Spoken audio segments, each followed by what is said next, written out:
मुंबई की हवा में एक अलग ही रौनक थी।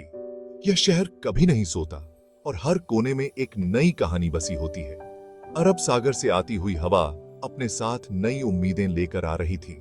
यह हवा जैसे हर किसी के दिल में एक नई ऊर्जा भर देती थी। सिया रेलिंग पर झुकी हुई थी। उसकी आंखों में एक अनकहा दर्द था। उसकी नजरें बेइंतहा क्षितिज पर टिकी हुई थीं। वह सोच रही थी कि क्या यह नया सवेरा उनके जीवन में भी नई रोशनी लाएगा। उसके बगल में खड़े थे आर्यन, जिनकी मौजूदगी हमेशा उसे एक सुकून देती थी। आर्यन की उपस्थिति में सिया को हमेशा एक अजीब सा सुकून मिलता था, जैसे वह हर मुश्किल का सामना कर सकती थी। 1 महीना बीत चुका था जब उनकी दुनिया उजड़ गई थी और वे दोनों उस दर्द को अब भी महसूस कर रहे थे। 1 महीना बीत चुका था जब उन्होंने फिर से सब कुछ बनाने का फैसला किया था। यह निर्णय आसान नहीं था, लेकिन वे दोनों एक दूसरे के साथ थे। ऐसा लगता है जैसे ये सब सदियों पहले हुआ था। समय जैसे थम सा गया था। सिया धीरे से बोली। उसकी आवाज में एक अजीब सी खामोशी थी।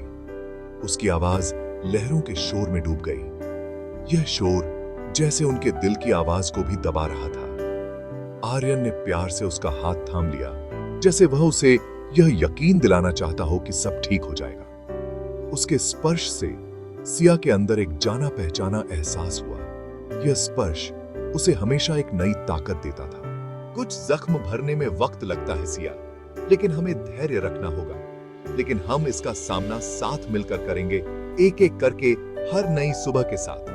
हर नया दिन हमें एक नया मौका देगा। एक एक करके, हर नई सुबह के साथ यह सूर्योदय हमारे जीवन में भी नई रोशनी लाएगा। सिया उसकी तरफ मुड़ी।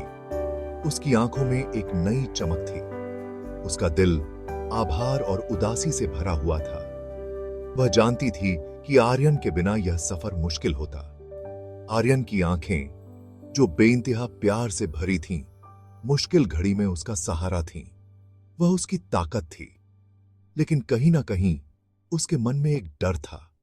उनके अनकहे अतीत का डर, जो वापस आकर उन्हें डरा रहा था। यह डर उन्हें कभी कभी कमजोर बना देता था। वादा करो आर्यन, वादा करो कि तुम मुझसे फिर कभी कोई राज नहीं छुपाओगे। वादा करो कि तुम मुझसे फिर कभी कोई राज नहीं छुपाओगे। ये वादा हमारे रिश्ते की नींव है। आर्यन ने उसका हाथ और जोर से थाम लिया। यह स्पर्श जैसे एक नया वादा था। वादा करता हूं सिया, हम हमेशा एक दूसरे के साथ रहेंगे, हर मुश्किल का सामना करेंगे। उसके बाद के दिन शादी की तैयारियों में बीत गए। हर दिन एक नई चुनौती और एक नई उम्मीद लेकर आता था। सिया ने खुद को रंगों, कपड़ों और फूलों की दुनिया में खो दिया, जैसे ये सब उसकी जिंदगी का हिस्सा बन गए हों। वो अपने अतीत को पीछे छोड़ना चाहती थी, लेकिन हर कदम पर उसे विहान की यादें सताती थीं। लेकिन हर खुशी के पल के साथ एक अजीब सी बेचैनी भी थी, जैसे उसकी खुशियों में कोई कमी हो। देर रात जब पूरा शहर सोता था, तब यादें उसे घेर लेती थी। वो अकेले में अपने अतीत के पन्ने पलटती रहती थी। विहान की तस्वीरें उसकी आंखों के सामने घूमती रहती थीं, जैसे वो उसे कुछ कहना चाहती हो। उसका चेहरा दर्द और विश्वासघात से भरा हुआ। वो समझ नहीं पाती थी कि आखिर ऐसा क्यों हुआ। अनुत्तरित प्रश्न, उसके गायब होने का रहस्य, ये सब उसके दिल पर बोझ बना हुआ था। वो जवाब ढूंढने की कोशिश करती, लेकिन हर बार असफल रहती। एक शाम अपनी मां के साथ पुरानी तस्वीरें देखते हुए सिया की नजर अपनी और विहान की एक तस्वीर पर पड़ी। वो तस्वीरें उसे पुराने दिनों की याद दिलाती थीं। यह तस्वीर खुशियों के दिनों की थी, जब सब कुछ सही लग रहा था। उनकी मुस्कुराहट एक बेफिक्री भरी खुशी को दर्शाती थी, जो अब एक सपने जैसी लग रही थी। वो दिन अब सिर्फ यादें बनकर रह गए थे। गहरी उदासी से घिरी सिया ने अपनी मां से माफी मांगी और अपने कमरे में चली गई, जैसे वो अपने दर्द को छुपाना चाहती हो। उसके चेहरे से आंसू बह रहे थे। वो जानती थी कि उसे अपने अतीत से आगे बढ़ना होगा, लेकिन यह इतना आसान नहीं था। अनकहे शब्दों का बोझ सिया और आर्यन के बीच भारी पड़ रहा था।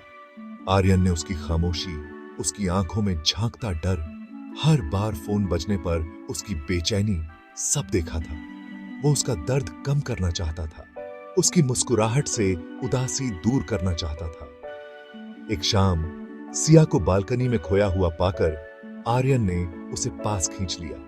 बात करो मुझसे सिया, अपना बोझ मेरे साथ बांटो। सिया उसके गले लग गई। उसकी गर्माहट से उसे हिम्मत मिल रही थी, लेकिन शब्द उसके गले में ही अटक गए। वो अपना डर बताकर उनकी नाजुक सी खुशी कैसे तोड़ सकती थी।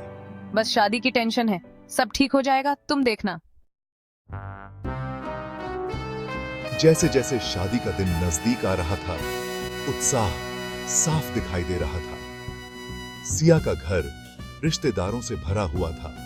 हर तरफ हंसी की आवाजें गूंज रही थीं और स्वादिष्ट खाने की खुशबू हर तरफ फैली हुई थी। फिर भी इस खुशी के माहौल में सिया बेचैन महसूस कर रही थी। विहान के बारे में अनुत्तरित प्रश्न उसे परेशान कर रहे थे। एक अनजान नंबर से आने वाले फोन कॉल्स, जो उसके जवाब देने से पहले ही कट जाते थे, उसे डरा रहे थे।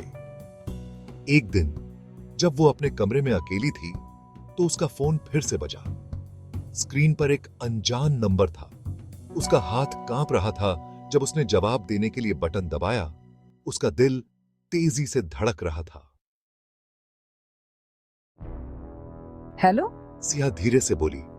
उसकी आवाज कांप रही थी। कौन है? आप क्या चाहते हैं? क्या तुम मेरी आवाज नहीं पहचानती सिया?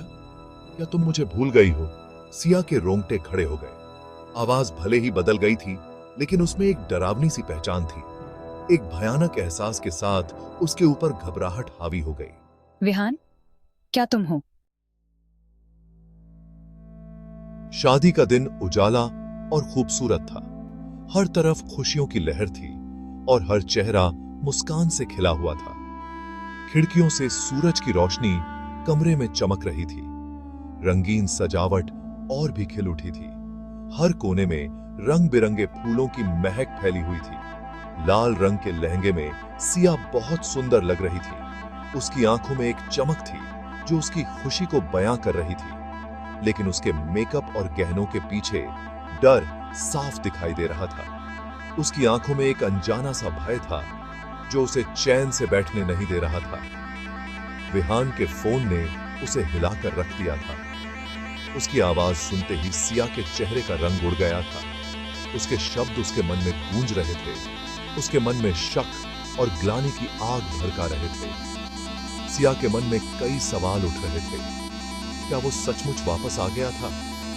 क्या विहान का इरादा नेक था या फिर कुछ और अगर ऐसा है तो उसका इरादा क्या था? क्या वो सिया की जिंदगी में फिर से तूफान लाने वाला था? सिया, तुम बहुत सुंदर लग रही हो। तुम्हारी मुस्कान सब कुछ कह रही है। उसकी माँ की आवाज ने उसे वापस वर्तमान में ला दिया। सिया ने एक गहरी सांस ली और अपनी माँ की ओर देखा। उसकी माँ की आंखों में खुशी के आंसू थे, लेकिन उनमें चिंता भी साफ दिखाई दे रही थी। माँ की आंखों में सिया के लिए प्यार और फिक्र दोनों थे। क्या तुम ठीक हो बेटा? तुम उदास लग रही हो। अगर कुछ भी परेशानी है तो मुझे बताओ। सिया ने मुश्किल से एक मुस्कान दी और अपनी मां को यकीन दिलाया कि यह बस शादी की घबराहट है। लेकिन उसे पता था कि यह कोई मामूली डर नहीं था। यह एक ऐसे अतीत का डर था जिससे वो बच नहीं सकती थी। एक ऐसे प्यार का डर जो मरने को तैयार नहीं था। शादी की रस्में धूमधाम से शुरू हुई। मेहमानों ने नए जोड़े पर आशीर्वाद की बारिश कर दी। उनके चेहरे खुशी से चमक रहे थे। सफेद शेरवानी में आर्यन बहुत खूबसूरत लग रहा था। वो अपनी दुल्हन का इंतजार कर रहा था। उसका दिल प्यार से भरा हुआ था। जैसे ही सिया अपने पिता का हाथ थामे मंडप की तरफ बढ़ी, हॉल के दरवाजे अचानक खुल गए। चारों तरफ सन्नाटा छा गया। सबकी निगाहें हैरानी और अविश्वास से दरवाजे की तरफ मुड़ गई। दरवाजे पर खड़ा था विहान। उसकी आंखें दर्द और गुस्से से लाल थीं। वो बिखरा हुआ लग रहा था। उसके कपड़े फटे हुए थे और चेहरे पर अतीत के निशान थे। उसकी नजरें जो सिया पर टिकी हुई थीं, एक अजीब सी तीव्रता लिए हुए थी। ये शादी रोक दो सिया, ये मत करो, तुम मुझसे शादी नहीं कर सकती। सिया के पैरों तले जमीन खिसक गई। जिस इंसान को उसने हमेशा के लिए खो दिया था, वो यहां उसके सामने खड़ा था। आर्यन के साथ उसके भविष्य के सपनों को चकनाचूर कर रहा था। उसकी बनाई हुई दुनिया उसके सामने बिखर गई, उसे एक बुरे सपने में फंसा कर। लेकिन विहान कौन से राज खोलने आया था और उसकी वापसी का सिया और आर्यन के भविष्य पर क्या असर पड़ेगा?